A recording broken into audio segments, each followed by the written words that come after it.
What did you learn in this class you, I guess, taken and used in the real world?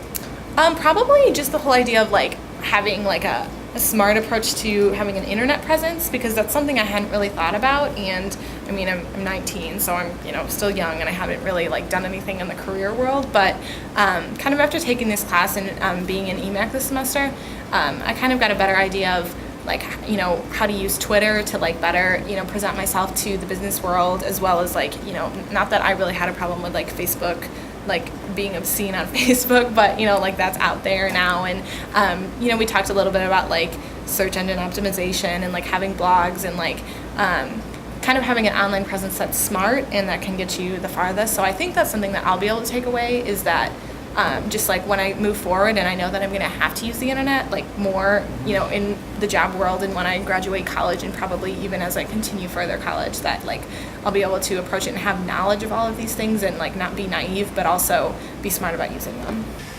I think all of the talk about privacy and like how you don't have any privacy on the internet has changed. I'm more careful about what I put out there, I guess, or I'm more aware of it.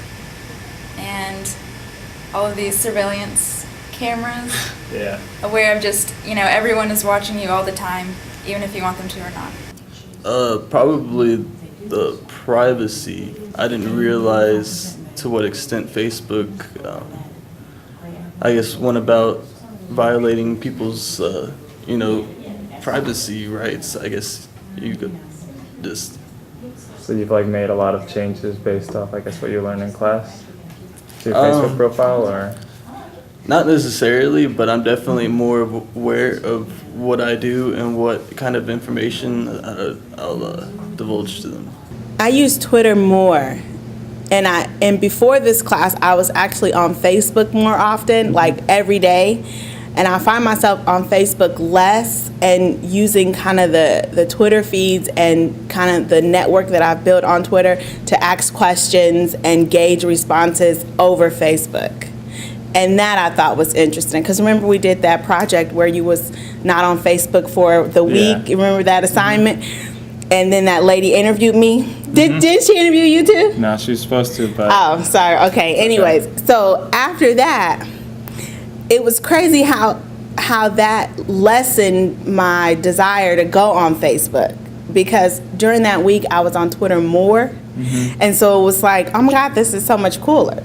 The benefit, like what benefits I think were best for you, I guess? The information that I get on Twitter and the responses, because like I was having a problem with my blog as far as like Google Analytics and crap like that, and I tweeted the question, and like 10 people from ATEC was like, oh, you need to do this, you need to do this. And I was like, oh, this rocks, That value I never got on Facebook, and I thought that is why it kind of switched me to Twitter and reading the articles and kind of following people that I normally wouldn't follow and gaining that information. So I thought it was really cool. That's great. Yeah, that I thought was the most value for me out of this class. Okay, and what shocked you the most during the class? Probably like all of the stuff about privacy, just because I had never really thought about it. I mean, I knew that like Facebook was kind of going non-privacy, but I just didn't really realize that not only was Facebook doing that, but it's kind of the direction of like the internet itself, and that everything's going to start being tied to usernames. Kind of anonymity is kind of dying, and just that everything you do is being tracked and it can be saved. Which it's not that I think necessarily it's shocking in that people need to hide everything now, but it's just like a weird awareness that everyone needs to gain, that not only do you have to be like smart about what you post, but I mean it can be used to your advantage, but also it can have downsides, and just that like I don't know, I just didn't realize that it had gotten so crazy, and that like now with the Facebook whole idea and Google with all of them, and they're all trying to like get your online presence, and also with web, the internet going, as we've talked about, going more towards mobile technology. Well, with mobile technology, it's going to be tied to you because it's your phone.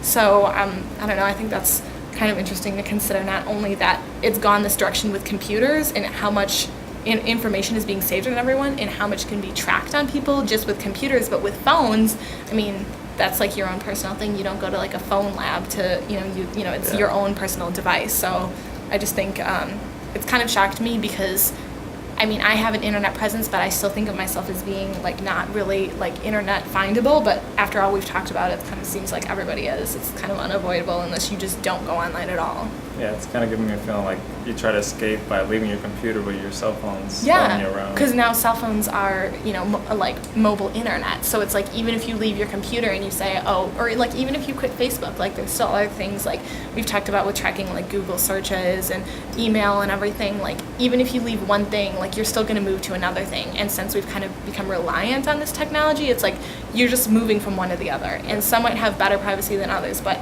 your information is still being saved. I think the most shocking thing we talked about was the alternate reality shows.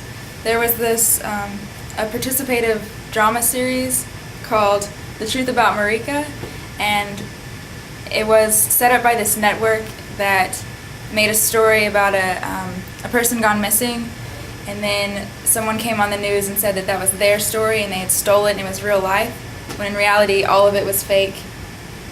But the audience didn't know that, so they got really involved, and they started trying to solve the mystery, thinking it was real, and at the end they finally figure out none of it's true. Maybe just Google being Big Brother-ish, and I guess that they had considered purchasing Facebook. Fortunately, you know, they wouldn't sell out, but just the concept of them having access to that much information is kind of like mind-blowing. Yeah. And does that change in any way how you use Google, or maybe you use Google less? I've considered, you know, using different search browsers or search engines or whatever, but I don't really care, I guess, enough to hide my my search patterns from them. Yes, that and Google, because I always thought of Google as being this great good thing over Facebook. Facebook's the devil, this is what I would think.